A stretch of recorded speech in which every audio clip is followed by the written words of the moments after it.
8వ స్థానంలో బ్యాటింగ్కు దిగి సెంచరీ కొట్టడం అంటే మాటలు కాదు. కానీ నితీష్ కుమార్ రెడ్డి శతకం బాదాడు. పైగా పవర్ఫుల్ ఆసీస్ బౌలింగ్ ను ఎదుర్కొని మరీ సెంచరీ కొట్టాడు. కష్టాల్లో ఉన్న భారత్ను ఒడ్డున పడేసేందుకు నితీష్ తనదైన స్టైల్లో బ్యాటింగ్ చేశాడు. అందుకే గ్యాలరీలో ఉన్న నితీష్ కుమార్ రెడ్డి తండ్రి మాత్రమే కాదు, భారత క్రికెట్ అభిమానులు భావోద్వేగానికి లోనయ్యారు. నితీష్ కుమార్ రెడ్డి సెంచరీని సెలబ్రేట్ చేస్తున్నారు. అంతర్జాతీయ క్రికెట్ వరల్డ్ లో ఇప్పుడు తెలుగు కుర్రాడి పేరే మారుమోగుతోంది. తెలుగు కుర్రాడిపై ప్రశంసల వర్షం కురిపిస్తోంది. మ్యాచ్ కు కామెంటేటర్ గా వ్యవహరించిన టీమిండియా మాజీ హెడ్ కోచ్ రవిశాస్త్రి కూడా భావోద్వేగానికి లోనయ్యాడు. సెంచరీ చేసిన సమయంలో ఇది భావోద్వేగపూరితమైన సందర్భం అన్నాడు. నితీష్ కుమార్ రెడ్డి తండ్రితో పాటు స్టేడియంలోని ప్రేక్షకులందరూ కన్నీటి పర్యంతం అయ్యుంటారనుకుంటానన్నాడు.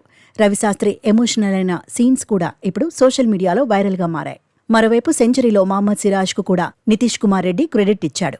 ప్రత్యేకంగా థ్యాంక్స్ చెప్పాడు. నిజానికి పంత్ అవుట్ అయిన సమయంలో నితీష్ క్రీజ్లోకి వచ్చాడు. అప్పుడు టీమిండియా 6 వికెట్లకు 191 పరుగులు చేసింది. అయితే మరో 30 పరుగులు యాడ్ అయ్యాయో లేదో జడేజా పెవిలియన్ చేరాడు. ఈ దశలో సుందర్తో కలిసి నితీష్ చెలరేగాడు. చరిత్రలో నిలిచిపోయేలా పార్ట్నర్షిప్ను నమోదు చేశాడు. కానీ హాఫ్ సెంచరీ కాగానే వాషింగ్టన్ సుందర్ అవుట్ అయ్యాడు. అప్పటికి సెంచరీకి 4 పరుగుల దూరంలో నితీష్ ఉన్నాడు. బూమ్రా క్రీజ్లోకి వచ్చాక మరో 3 పరుగులు చేశాడు తెలుగు కుర్రాడు. దీంతో నితీష్ 99 పరుగులకు చేరుకున్నాడు. అయితే ఇక్కడే అసలు ట్విస్ట్ మొదలైంది.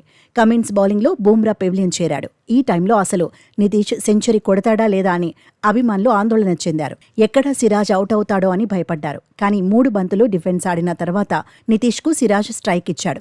ఆ తర్వాత బొలాండ్ బౌలింగ్లో 2 బంతులను కుర్ర క్రికెటర్ డిఫెన్స్ ఆడాడు. దీంతో ఫ్యాన్స్లో టెన్షన్ పెరిగిపోయింది. అయితే 3వ బంతిని నితీష్ బౌండరీకి తరలించాడు. సెంచరీని పూర్తి చేసుకున్నాడు. ఒకవేళ సిరాజ్ అవుట్ అయి ఉంటే నితీష్ 99 పరుగుల దగ్గరే ఉండిపోయేవాడు. అందుకే మ్యాచ్ తర్వాత పేస్ బౌలర్ను హగ్ చేసుకున్నాడు. సోషల్ మీడియాలోనూ ఆనందాన్ని పంచుకున్నాడు. సిరాజ్ను నమ్మానంటూ క్యాప్షన్ పెట్టాడు. సెంచరీకి అర్హుడివంటూ సిరాజ్ కూడా ఆనందాన్ని పంచుకున్నాడు.